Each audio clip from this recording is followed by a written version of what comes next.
Hello and welcome to this second video of our series on religion and society.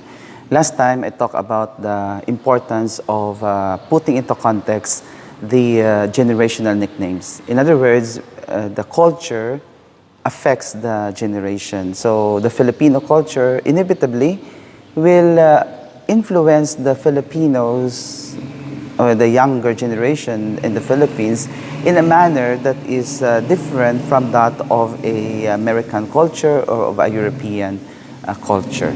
So that's the first principle. The second principle that I would like to highlight is that everyone has an agenda. Do not think that these are purely objective scientific findings. No. If we are going to use the language of subjectivism and of course the postmodern, they would insist that there is no objective truth. So although it could be philosophically argued to be wrong, and I do not personally subscribe to such postmodern perspective, but let us just use the tool by which they are using it. So that is, everything is subjective. So if everything is subjective, how come that this generational nickname should be considered as a veritable truths, or something that we should subscribe without questioning its validity? If the postmodern culture would put into question everything that we hold true, we should also put into question this particular claim. In other words, if it is being proposed to us that this is how the millennials are, or this is how the Generation Z are, then we should put into question, or to the fore the question, whose agenda is being pushed. Everyone has an agenda. And that is something that we should really try to have the skill, not that becoming cynical, but that we are becoming discerning. I remember, for example, in the past, it is very clear that parents are parents. That's a given.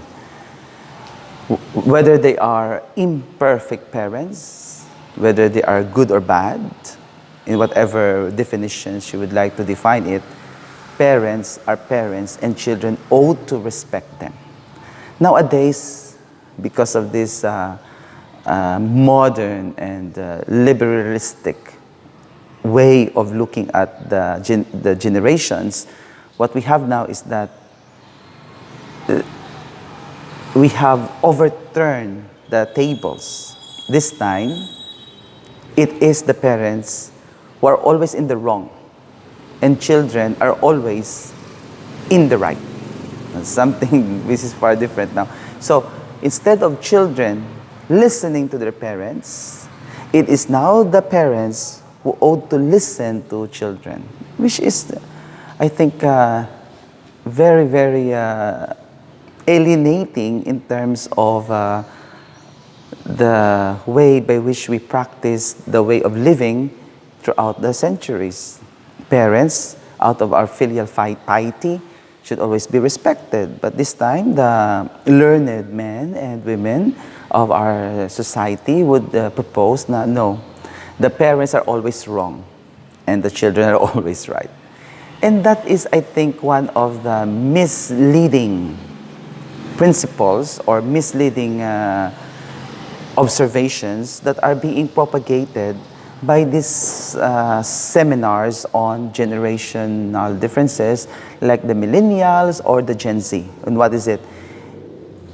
Most often, what we have being presented to us are child-rearing practices.